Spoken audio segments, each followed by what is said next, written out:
So just as a way of introduction, everybody, my name is Amanda Conway and I am a careers consultant here at the University of Manchester Careers Service, and delighted to be joined by guests here today.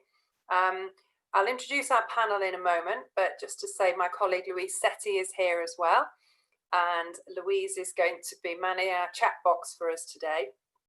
So today's session is recorded, so just a reminder that that's happening. So it's great you've all got your cameras off, your mics off, so you're not picked up on the recording. If you don't want your name on the recording, you can change your Zoom name, but pretty much I think everybody's not on camera, so that's great.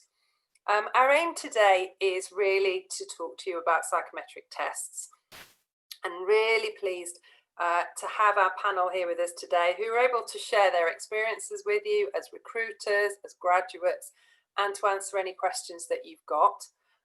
We really want this session to be for you, so we haven't scripted this in any way, and we've kept the session very much open, and we'd like you to use the chat box, so the question box, to ask any of your questions. You can ask them to everybody generally, or you can direct them directly to Louise, but I will use Louise as our kind of portal for questions, and we'll refer to Louise to share the questions with us. So your questions are anonymous, and it's very much an opportunity to you to get an insight and get feedback on anything that you've wanted to know or wanted to ask. As I said, this session is being recorded. You can come back to this session on the psychometric testing pages of our website. We'll put up a recording there, and we'll aim to put something on our YouTube channel as well. I'm just trying to think if there's anything else I want to say to you before we hand over to our panel. Just checking in with my notes. I suppose the only thing would be to say, if you use speaker view with the view, you'll be able to see the people that are speaking, or gallery view if you want to see all the panel at any one time. You can ask your questions directly to somebody through Louise. You can aim your questions at somebody, or you can just ask it generally and we'll pose it to everybody. So what I would do now is hand over to my panel. So while the questions start coming through, please feel free to start sending any questions you have now. But as a way of introduction, I'd like to hand over to our panel just to introduce who they are and just to say a little bit about the testing that goes on in their organisation. So I'm going to start with Boglarka, if I can. Ladies first. Thank you, Amanda. So great to be here. Welcome, everyone. This is Boglarka from Network Rail, and I work as a graduate talent acquisition specialist. So meaning that I go out to universities, and then likes of Amanda, we have a lot of conversations. What would be the best way to help the students to prepare for the applications and different tests? And here we are delivering these sessions for you. So I'm very happy to be here. And a little bit of introduction about Network Rail and the assessment process. So we have 5 different stages. The first one would be the Match Me quiz. The second one would be the online application where you don't have to submit CVs or cover letters. There will be a situational judgment test, the psychometric game, the one and only psychometric game for the third step, the video interview, and the assessment center. So in order to be able to take the psychometric game, you will need to pass the online application form with you would need to have the relevant qualification, and the situational judgment test, which is about safety. And the psychometric game at Network Rail would be about critical thinking, would be about numerical skills, verbal skills, and problem solving. So this will be my short introduction to the session, and I'll pass on the mic. Thank you. Louis, can I come to you next, please? Absolutely. Thanks, Amanda. Yeah, hi, everyone. My name's Louis. I'm a university recruiter for an organisation called Teach First. We're an educational charity. I work specifically with students at the University of Manchester. I'm a 2013 graduate of the university as well. The psychometric testing side of things for us comes in the written application. There is, like with Network Rail, we have a situational judgment test as a part of our application process. It's not the biggest part, but it still makes up 25 questions in our written application, and they're 25 multiple choice questions, which are all centered around scenarios that you might encounter while you're on our graduate training program. So that's to say 25 scenarios that you might encounter in a school, whether that's engaging with pupils or with parents or with fellow teachers. That kind of thing. So that's kind of the psychometric side of our application form. There's also a competency-based side of the application form as well. And yeah, that's us. Thank you very much. And Lewis, can I hand over to you as well now, please? Yeah, sure. Hi everyone, I'm Lewis. I'm currently on the graduate scheme at BAE Systems in nuclear engineering, and I'm the campus manager as one of my extra projects with the company for the University of Manchester.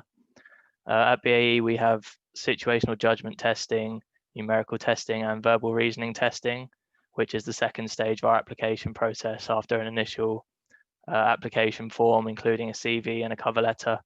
And then after that is a pre-recorded video interview, and followed by that is a face-to-face interview.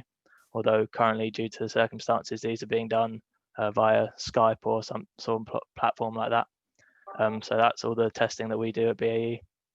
Great. Lovely. Thank you very much. So Louise, is there anything come through on the questions so far yet, or shall I throw one in? Nothing yet, Amanda, so perhaps you could start us off. Absolutely, absolutely. So I suppose one question is, I think we see a lot of students that think that obviously the psychometric test is something they get quite nervous about, think it's like a kind of a real kind of sifter of applicants. So really just to say, is this a kind of like yes or no stage of selection, or the test something that is seen alongside other parts of your application? Who shall I hand over to? I'm happy to weigh in. It's a great question. It's not the be all and end all, the psychometric testing. It's just one part of our entire recruitment process, and we recognize that people have strengths and weaknesses in different areas of testing and assessments. So the whole thing for us is screened blind. So even if you didn't perform so well in one area of the application process, there's still a chance to bring it back elsewhere. So I don't want anyone that applies to feel like they need to perfect the psychometric tests or perfect the interview or anything like that. There are plenty of opportunities to impress during the process. Another thing to bear in mind, and I think something that people often trip up on, is thinking that there is one right way to answer a question. It's not the case at all. Like the way you answer our situational judgment test could be completely different to how someone else answers it, but you both still can be right. And that's one thing that causes a lot of concern for people. I think you hear test and you immediately start to panic. I still do. Like I had an eye test a few weeks ago and I thought I was going to fail it and have to redo it. It's just the way that things come up. Like you hear test and it worries you. You also don't need any prior knowledge for our situational judgment tests. It's just using your initiative, your instincts really. So I think that those are some things I'd definitely recommend bearing in mind. Thank you. Thanks, Louis. Louis, we're getting a little bit of a feedbacky noise from you. It's a bit like buzzy when you talk. So I don't know whether there's anything you can play around with as we go through. If not, we can still hear you fine, but I thought I'd let you know you're a bit buzzy. That's okay. Anyone else want to comment on that one? Yeah, I'll go second then. So when it comes to Network Rail psychometric games, that it would be a pass or fail. So in order to progress to the next stage, you need to pause the games. So what do we assess and how to prepare for these tests then? So this is a game instead of a test. So you will be playing a game which will take away the stress. So you would not be feeling so stressed out that, oh my God, I have to complete this test. So it is a game that takes about 20 to 30 minutes to complete. It will predict how candidates will react in real life scenarios. So it will assess your cognitive behaviors as well. It taps into different psychological processes and personality traits are being measured.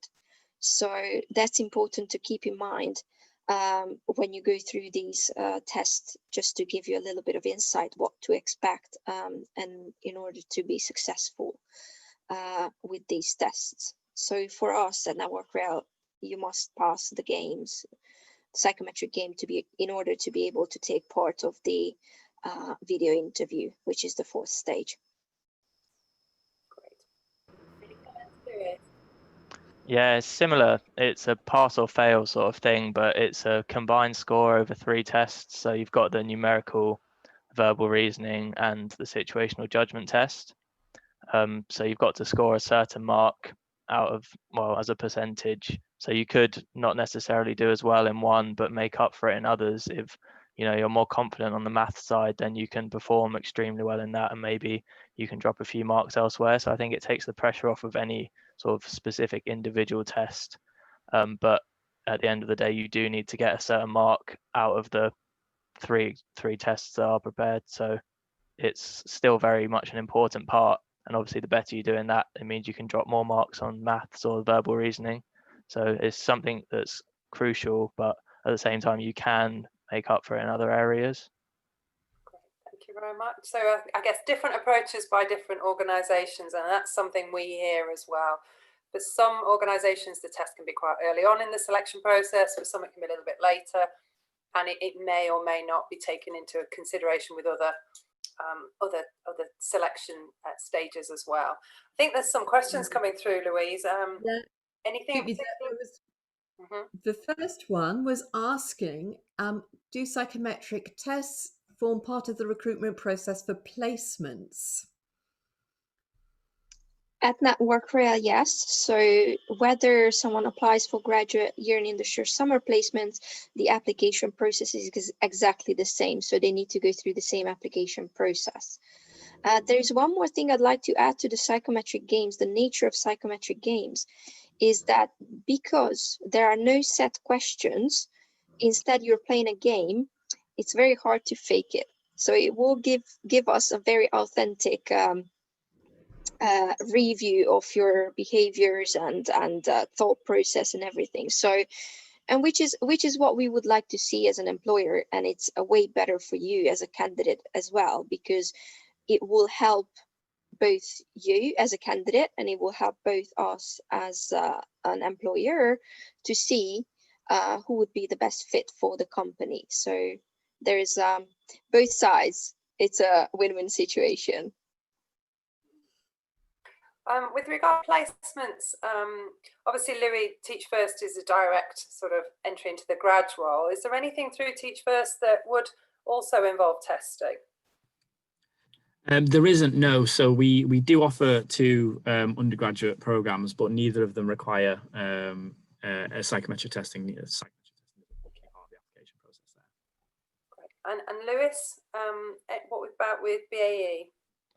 Yeah, similar to Network Rail in that it's the same across all of our different roles that are available. So that's summer internships, placements, and grad scheme. They've all got the same testing in the same order of steps and the stage of application.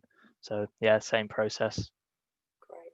And I think we've seen as well, maybe if you're applying for things like Insight Weeks, or Insight Days, and you might go on something for 1 or 2 days to 1 or 2 weeks, that can often involve psychometric tests as well in that selection. So we've seen a little bit from other recruiters along those lines. Can I just focus on the games-based assessment that you mentioned, Boglarka, because as you said, people get immersed in a game. Is there preparation that you would advise for that? Because as you mentioned, you don't know what's coming up. It's very difficult to practice and you want them to be their true self. But do you think there's preparation that can be done for that? Absolutely. So there are several different sites. I did give it a go and tested the whole system. That I googled psychometric games, and there are plenty of games coming up for free that the students will be able to download and go through those test games. I would highly recommend to do that, because this is something, this type of game and tests and format of test, it's not something you would be familiar in your university surroundings. So it's completely different to what you're used to. So just to get a little bit of understanding, just to get a little bit of practice in, I would highly recommend to download one of these games. It's free of charge. All you need to do is simply Google it, and it gives you a very nice review what to expect and what it's like to play these games. Some companies have these games that is continuously ongoing, so there is no time limit on it. So that would test your resilience, for example. How long are you willing to go and play the game full? So it's very thorough, and it can be a very complex test, but in a way that it won't be stressful at all. So those are the bits and hints and tips that I would highly recommend is try to download something and some of these games and practice. Just because it's not because you don't have the capacity or the skills to complete it, it's just something that the students might be unfamiliar with because it's never been used as a format of test. Thank you. And one comment just for our audience is that we also subscribe to something called Graduates First at the University of Manchester. So on the career service page, you can see on the website, you can see psychometric testing, and in there you can access Graduates First, and in there you have got access to free games-based assessments, and you will also get some feedback on your performance there as well. So I'd really encourage you to use that free resource. Even if you're a recent graduate, you can access that too. So Amanda, I think we could take 2 of the 4 questions in the chat in one go because they are linked. One is, are psychometric tests timed? And the other one is, will you know immediately if you fail the test? Okay, shall I hand over to Lewis for that one? Because I know you've got reasoning tests, BAE. Yeah, we've got all of those different tests. They're all online, they're all timed, and I think on just the numerical one, the quicker you do it, that's also taken into consideration. So I think you get maybe 12 minutes to do 12 questions. So you've got that time limit, but then the quicker you do it, it gives you also a higher weighting on those marks. So that can help you score higher as well if you could do it, maybe a minute or 2 quicker than the deadline. And then the other 2 tests are also timed, but I think that you can take your time on those ones more so than on the maths, where trying to do it as quickly as possible is also crucial. And would students taking your test know, how soon would they know whether they've passed or failed the test, Lewis? Usually within 2 weeks. I think that's the upper limit of what they say. Great. What would you say, Boglarka, to that? Is that similar for your organisation? Yes, so what happens with our test, the Psychometric Games, is takes about 20 to 30 minutes to complete, and you work your way through different scenarios and to complete the whole test. And there will be a practice game at the start, so you can take your time and familiarize yourself with how it all works before completing the real thing. So you'll need to download an app to your smartphone or tablet for this. So, but before you're completing the test, you will get a complete how-to guide from our candidate management team, and there will be a phone number as well that you will be able to call if you need any assistance. And yes, so what happens, we gather all the scores and then we swift them on a weekly basis. So that will be about 4 to 5 days when you get the outcome of the tests. Louis, any other comments you'd like to make about your tests? Yeah, no, equally. Our situational judgment test isn't timed, so you can take as much time as you'd like over that. It does have to be done in one sitting though, and the outcome you would find, similar to Lewis, you would find out within about 2 weeks. That's great, thank you. And I suppose just from our perspective in careers, we tend to see that the reasoning tests, the ability tests like numerical and verbal, are timed, and you're probably unlikely to finish, or it's a sort of you're being as quick as you can, compared to the situational judgment test, where it might be that you're given more time and you don't necessarily have to rush through, but as you say, in one sitting. Because sometimes I think we've seen students where gone off, made a cup of tea, got distracted and have been timed out. So yeah, don't leave your test, but less of a time pressure there. Louise, what's next in the questions for us? So somebody is asking if psychometric tests may form part of the recruitment process for marketing roles. So Amanda, you could probably answer that. Yeah. And I think probably it's a bit of a yes and a no with marketing, because often some of the core competencies might be tested. So situational judgment tests, you're likely to have to look at scenarios and how you would behave. Similar with marketing, there might be data work, research work, being analytical. So you might face numerical verbal reasoning tests. So often with a large organisation, the graduate scheme, you might face similar tests across different roles. Would any of our panel like to comment on that?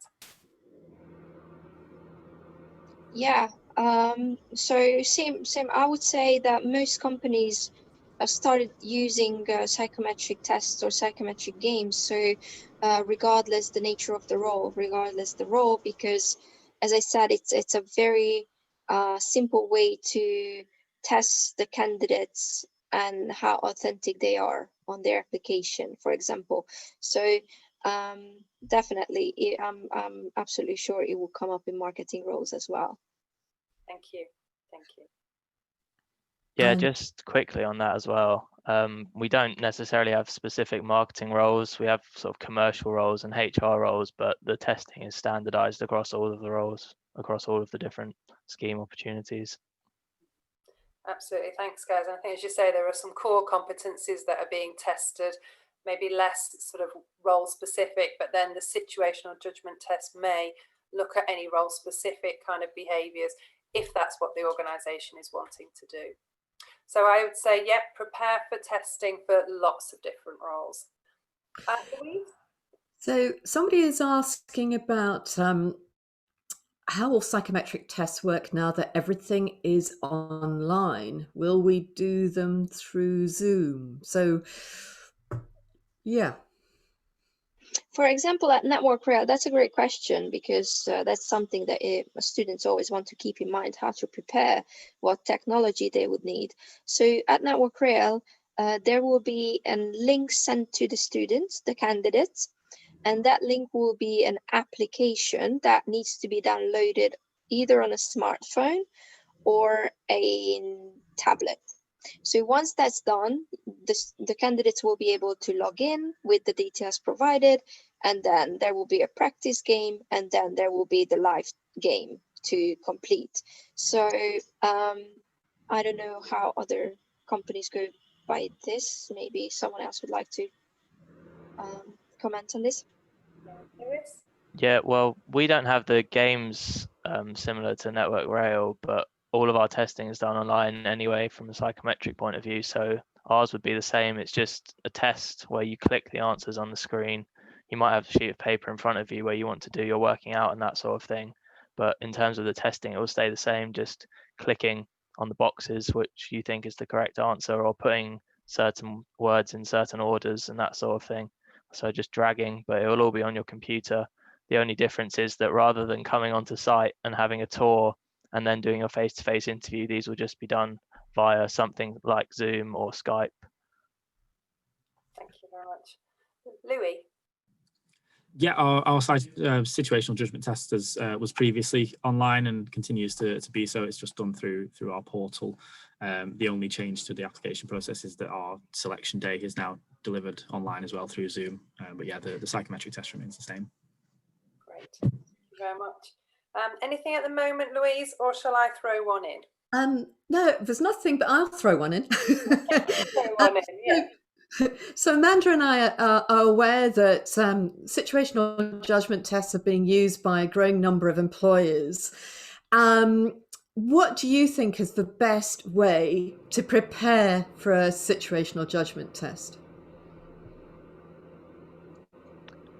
I'll go first. I think that one of the key things is to really understand the company that you're working for, or applying for, should I say.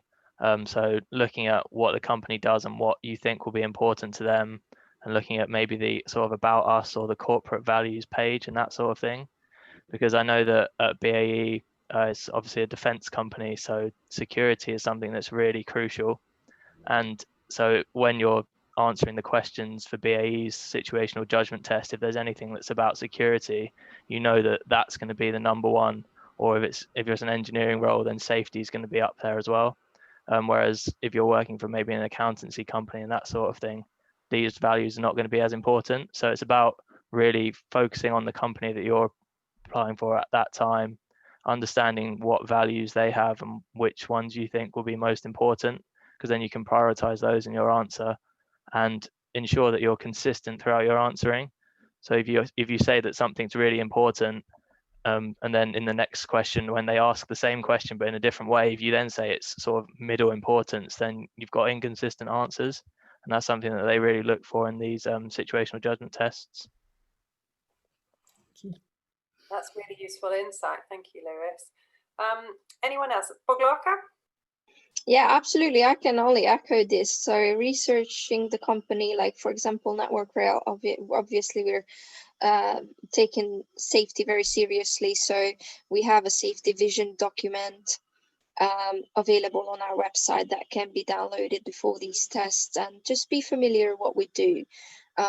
And as I mentioned, like critical thinking, numerical, verbal skills will be tested on these tests. And it's not something that the students wouldn't have. It's just knowing the little details about the company, as Louise mentioned, that will make a huge difference in their success. Louis, what would you like to say? Yeah, I think I'd just be echoing what those folks have already said. But yeah, just bearing in mind what the role is that you're applying for, and trying to answer the question as if you were already in the role. Like how would you deal with that situation if you were in that position? It's literally what the SJTs are all about. So yeah, doing your research on what matters to the company and what important qualities you're bringing to the position. Can I just dip into with numerical and verbal reasoning tests as well? Because we're talking about sort of practice and preparation, and I guess with those reasoning tests, it's more about sort of practice. But we've had students in the past who do practice tests and then don't do so well, and there's that sense of, should I just give up? I know with situational judgment tests, you can read more about the organisation. What's the view with reasoning tests? Do you walk away, or is there scope to do better and perform better at those tests? Lewis, what are you thinking? Yeah, I don't think that you should ever give up on them, because yeah, as you said, that there's sort of endless amounts of tests you can do. There's so many resources online that are signposted in some of the presentations that we did for our campus events last week. There's thousands of tests, and I'm sure that the uni yourself provide these tests for people. So I think that you can sort of indefinitely do these practice tests until you feel that you're confident, and then once you've got the sort of 5-day period where you can usually get the tests done from when they are sent out to you to when you've got to do them, you can sort of schedule in a time that fits you, and then think when you're best. If you feel like you're stronger performing in the mornings, then you can focus on doing it there. You can maybe do some more testing, practice tests before you do that.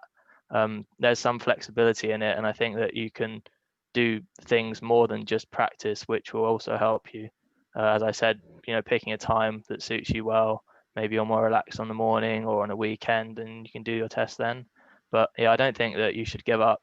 There's loads of resources out there, and you can sort of learn how to do them and do them quicker, which is important at BAE on the numerical testing at least. So if you've got a 5-day window, and I know some of you will have a similar period, do people tend to leave it to the last minute to do their tests? Do you find, or do you not know when people have completed your tests? I don't think we know. I think that it's at the 5 days, it's then submitted. But I think from a performance standpoint, if you leave it until the last day and then maybe you're not feeling so good on that day, or you're just a bit more stressed because you've left it so late, then I think you're shooting yourself in the foot a little bit and not giving yourself the best chance, because you know, you could do it one day and do really badly, but you could do it the next day and feel a lot better and do it really well. So I think that, you know, you've got to try and think about it logically, and when you're, yeah, as I said, when you're going to perform best, and if you leave it to the last minute and you're forced to do it then maybe that's not going to give you the best result that you're capable of. So I think you can plan it a bit as well as doing more practice. Thank you. Thank you. Anybody else want to comment on that? So at Network Rail, we don't look at the times when you completed, but what I do know is that we send out a lot of reminders. So as Louise mentioned, it is important that you don't leave it to the last minute, because it just creates so many stressful situations. It could create technical issues, this and that, and then you find yourself stressing about things that you could have avoided. So for that reason, and I would just try to complete it like when you still have 3 days, so anything comes up, you have another day to sort things out and then give it another go, sort of thing. So that would be something that I consider, definitely. Louise, what's next in our questions? There's one that I want to save to the end because it's not linked to psychometric tests. It's more about when to apply for graduate schemes. So I thought maybe we could end up with that. But one that I know a lot of students ask us about is, how transparent are you about these tests? So for instance, BAE will be scoring somebody on how quickly you do the numerical reasoning test. Would that be apparent to the person because you've included a note of that fact in the instructions? Yeah, it says it in the instructions. It says that there's a time limit, but it's encouraged to finish it quicker, because yeah, with maths more so than the other skills, it's something that if you can do it under time, then it's seen as an advantage. But it is clearly outlined in the instructions, so there's no sort of, you know, surprises or things that we're testing that aren't said. It's very much there in black and white. Thank you. Can I ask a question? We have a number of our students that may have a disability or have some sort of additional needs and may feel that they can't complete the test on the or give their best performance without some adjustments. What is your view of how a student should request some support from you, and what sort of things do you do if a student does get in touch? Can I ask that of Boglarka first, because I know we've chatted about this before. So with Network Rail, or at Network Rail, it's very important that we take care of the candidates who need reasonable adjustment. So diversity and inclusion, it's something that we take very seriously at the company. So my biggest advice here would be that please make sure that you add on any comments about reasonable adjustment at the online application stage. And throughout the different stages, we will be able to facilitate any requirements. If someone has dyslexia, then 25% extra time will be given. So things like that. So we're here to help you as an employee to perform to the best of your knowledge. So, and we can only help if you disclose those needs and requirements. So a lot of times students ask me, should I list this? Should I not list this? Would it negatively affect me? I can reassure you with Network Rail, no, it won't affect you negatively. So we even offer different softwares to our employees with dyslexia, for example. So there's this software called Gold. This will read out your emails out loud. You can dictate and it will type it up for you, the software, things like that. So there's a lot of support that we offer, and any support really that you need, and any requirements you might have, we will be able to support that. We just need to know about it. Great, thank you. Louis? Yeah, we as our test isn't timed, I'm not aware of any reasonable adjustments that might be needed, but equally we do have a team that's dedicated to ensuring that the whole process is as accessible as possible. So there is also a section on our application form where you can state any reasonable adjustments that you might require, and we'll absolutely do our best to accommodate them. Lewis, Yeah, ours is similar to Network Rail in that we're very much an inclusive employer. And when you get your email through saying these are the tests which have the links in that you click on to then complete your test, it has a graduate and apprentice recruitment team email as well as a phone number there. And it says really clearly underneath, if you have anything that you think should be important, or anything you think that's important and should be considered in your testing, then you can just send them an email, and then you can get the tests extended or the deadline extended whilst it's worked on, and you just put in your specific requirements, and everyone's more than happy to help and facilitate this. So yeah, very much an inclusive employer, and put anything you want down there that you think is a genuine claim. Yeah. So essentially, the application form is a good time, a good stage to declare if there's anything additional that you need. Seems to be a kind of consensus coming through there, so that's great to hear. Thank you. Louise, have we had some more questions come through? Yes, we have. So will the numerical test be difficult given that not everybody excels at maths? Go on, Lewis. Well, the worse you are at the maths, the more difficult it will be, I suppose. But it's a standard difficulty for everyone. And yeah, at the end of the day, it is a test of your mathematical ability. And you've got to have a certain mathematical ability to be able to work in whatever company it may be, depending on what their requirement is. So yeah, you might find it difficult, and as a result, it may not be that you can pass a test for one company. So BAE, an engineering company, is going to place more of an emphasis on the maths results than perhaps other companies. But it's a standard difficulty, and you can get a gauge of how difficult it will be through the practice tests. And from my experience, when I was applying for roles, the sort of standard of maths required is pretty similar across all of the companies. The questions and the software they use is fairly standard and similar throughout. So you can sort of get a gauge of exactly how difficult it will be. And maybe some employers, as I said, will place more of an emphasis on the maths requirement depending on the industry you want to work in. But yeah, you can definitely make it easier for yourself by doing more practices. I suppose just to give you a flavour, so when we look at some of the practice tests and some of the questions on numerical reasoning, it's often around the kind of maths level around ratios, percentages, converting between different monetary currencies. And it's a kind of maths that might be at age sort of 13, 14. So it's often how effective you are and how quick you are with some of those techniques, but it isn't something where you need to be doing A-level maths or maths in your degree. I think, would that be fair to say, would you say, guys? Yeah, I think that's fair enough. It's a lot of sort of looking at tables and getting data rather, you're not doing algebra or anything like that. It's not testing that. It's more sort of the real world math skills that you might need.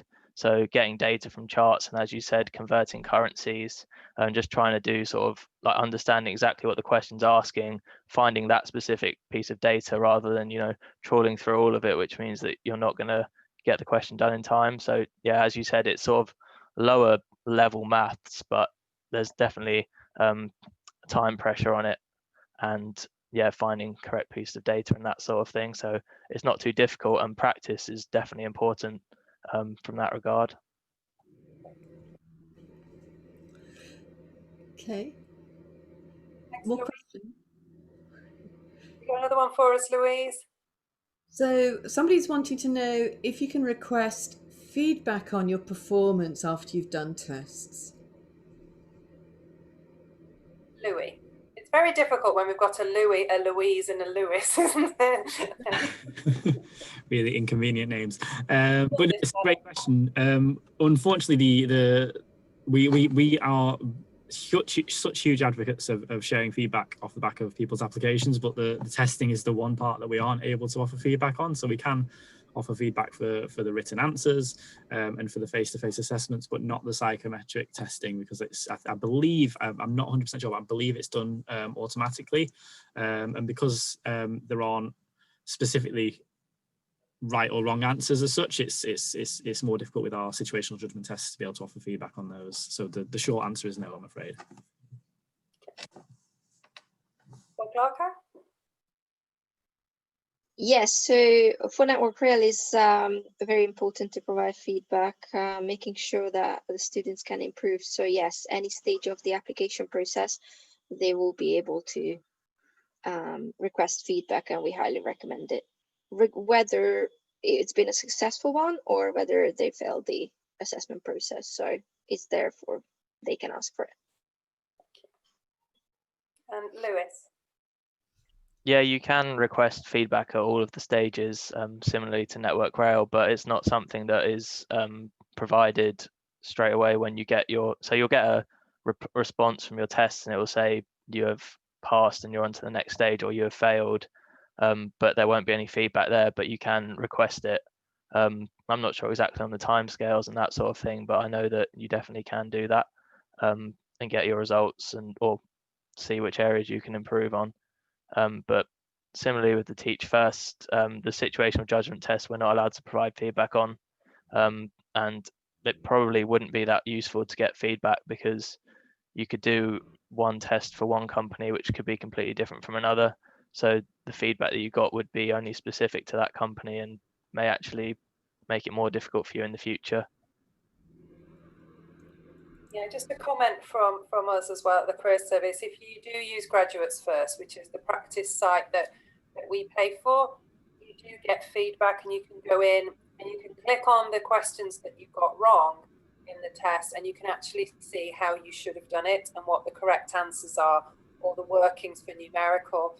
Or also with the situational judgment test practice, you can see which particular competencies are coming through strongly or not so strongly from your performance. So I think some of the practice materials are particularly good for giving you feedback in this way. Louise. Okay, so just got a couple more come in.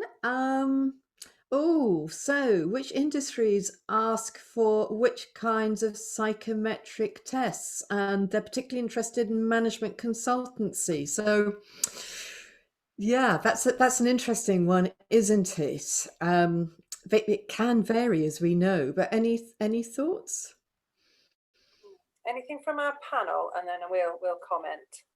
Yeah, we're obviously not management consultancies at BAE, but I think that in something that competitive, there's going to be quite a lot of testing, I would imagine, and I'd imagine you'd also have to be extremely strong at all of them, because I know that the starting salaries are really high and the roles are extremely competitive, and it's a very demanding and challenging role. So they're going to want the people that are best and can perform best in these highly pressurized tests. But as Louise mentioned, it's going to be very sort of dependent on the company specifically, as to what exactly they think is important, and they might have more tests, they might have fewer tests, they might place more emphasis on interviews. It's just going to really depend on a company by company basis, I think. I would agree with that, but I would say, a likelihood from what we've seen is that things like numerical and verbal reasoning and being able to perform accurately and quickly as well is likely to form part of that, because you're doing a lot of analysis. You're likely having to put together effective communication to a whole range of people. So those two would probably be quite key traditionally. Similarly, situational judgment tests for how you work with clients and those values coming through. But also with management consultancy, you're likely to see case study work as well, and sort of business case studies where what would you do with that organization? What would you recommend? So I think for management consultancy, the case interview is also something to look into. And if you look on the Careers Service website under applications and interviews, there is something that talks about case interviews in there. So I'd also encourage you to have a look at that as well. And I've just posted a link in chat, so it's easy for everybody to click on that and you'll see our psychometric testing pages. Somebody was asking about access to graduates first, Amanda. Yes, we subscribe to that, so you can use it for free and you will be able to access it via the link I've just put in the chat function. Okay, have we got space for one from me, Louise? Yes, definitely. One just really to represent some of our international student applicants. I know that some students obviously don't have their first language as English. And really the question is whether students are able to take tests in other languages, or does it tend to be that you need students to take them in English? At Network Rail, it would be a requirement to have a professional level of English. However, there's been cases where we were able to provide a translator as well. So, but obviously, because if they join the company, they will have to complete the work in English. So the official language would be English, and we can't provide a translator 24/7 walking next to them. It will be the basic requirement to have a professional level of English.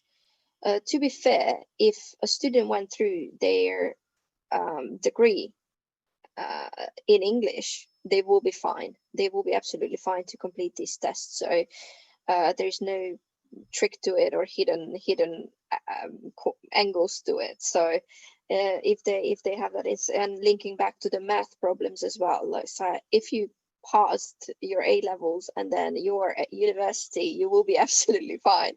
We're not asking you to solve different math problems that needs to be solved, and it's just basic understanding and basic logic really that needs to be looked at. And yeah, with regards to English, it will be the preferred language for Networker.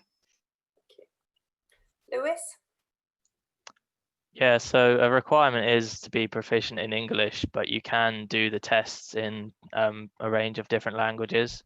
So that is an option, but of course you're going to come to video interviews and face-to-face interviews, and if you can't speak English to a strong level, then it will probably be an issue with regards to getting your skills across properly. So you can do the tests in a variety of different languages, but you do need to speak English to a professional level. Thank you. That's really interesting to hear. And Louis? Yeah, it's the same here. We don't, the tests are all delivered in English, and in order to do the role, obviously, as a teacher, the lessons will be delivered in English as well. So it's expected that I think you need to have at least a grade C or above in English. And yeah, like I say, all the tests are delivered in English as well. Thank you. Thank you. I'm going to ask another question.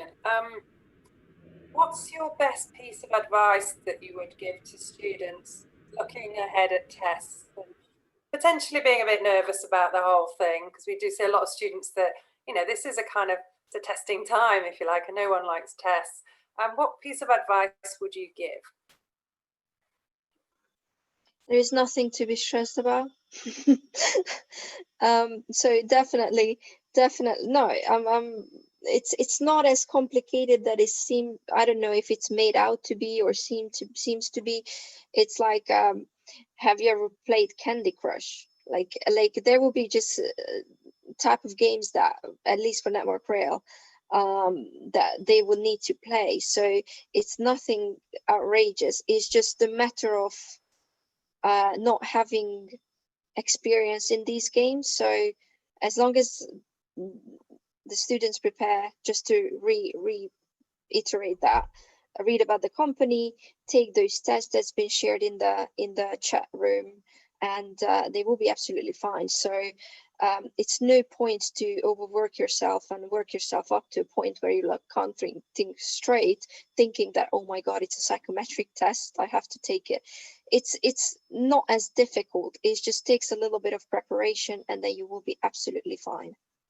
Can I build on that question, Boglarka, and ask about If you're not a gamer, if you've not got your PS4 or 5, and you don't regularly do games, it doesn't matter, I'm guessing. These are not about your scores and whether you're winning. It's more how you play these games.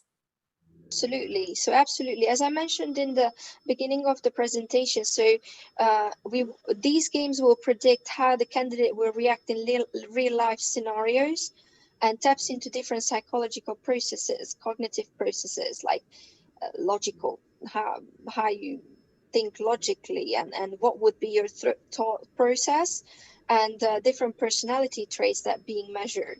So if you prepare, once again, if you prepare, it's not rocket science, I promise you. It might be something that you're unfamiliar with, and that throws you off a little bit, but preparation will get you there for sure. Thank you. Lewis, what advice would you give? Yeah, sorry, it's raining here and you might be able to hear it, I'm not too sure. I'd say that probably the cliche is to just do as much practice as you can, or until you feel ready. And as I mentioned before, and as you guys have mentioned, there's plenty of resources that are available for you all, which will provide you feedback. But maybe a more sort of practical one would be to, when you're looking at the situational judgment tests, is to, as I said before, to research the company and the values, and really understand exactly what, or try and think about what you think they'll want to see from the results, from the answers that you put in. And when you're doing the tests, the situational judgment tests, be consistent with your answers. Even if that means writing down, say I've put this security question as an extremely important factor, then when the question comes up again, you also put it as extremely strong, so you're not sort of showing that you're maybe saying it's important here and then you've just forgotten about that and then put it as not important for the next one. So I think trying to sort of do it in a structured way and make sure that you're consistent throughout it is something that's really important. Yeah, thank you. Louis? Yeah, I think I have to echo those two main bits of advice, as to practice and prepare for the questions. But equally, like once you've started these tests, if you encounter a question that you struggle with, don't give up at that stage. It's likely just to be one of many questions, and there'll still be countless other opportunities to bring it back. So please don't, I know it's easier said than done, but please don't lose confidence if you do find a question that causes you some concern, because there will be others that you'll be able to get through. Brilliant. Thank you very much. And we've probably got time to just go back to Louise for anything. You mentioned there was a question you wanted to come back to. Is there anything you'd like to put forward for us? Yes, when should you apply for these schemes? So that's the question. When should you apply? With Network Rail, as soon as possible, because we will be closing our applications as soon as we have enough applications. Some of our graduate schemes, year in industry and summer placement schemes have already closed because we had enough applications. So I would say by the end of the week, if you can complete your application, you're in a safe place. As long as it's in the system, you will be able to progress through the application stages. So sooner is better, so you don't miss out. Thank you. I would echo that. We start our recruitment cycle in summertime, and we tend to find that the majority of our applications have come through before Christmas. Many of our subjects and locations will close before then as well. So yeah, equally, I'd say the sooner the better, really. Lewis? Yeah, I would say the same, because we also shut roles once they've had sufficient applications. But something that I think is really good for BAE is that there's a sort of, it does shut if they've had sufficient applications for that intake, but there's 3 intakes per year. So even if they've shut, they will reopen sooner rather than later, because we've got people that come in September, January and June. So there's 3 intakes. So you can apply to a specific one. So the next application that we're recruiting for will all be open, and then they'll slowly close. And then when it comes to the next sort of entrance period, they'll reopen again. So it is obviously important to apply as soon as you can, but there's also that safety net that it will reopen.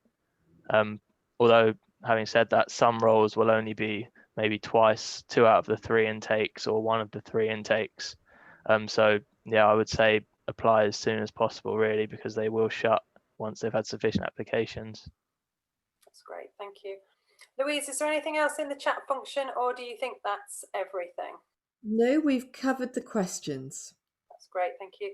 Okay, so I'd just really like to thank our panel. Thank you for being so open. Thanks for giving us all your advice, and we really appreciate this. And so, as I said, this has been recorded, so it will go on our career service website under the section for psychometric testing, so if you want to watch it again.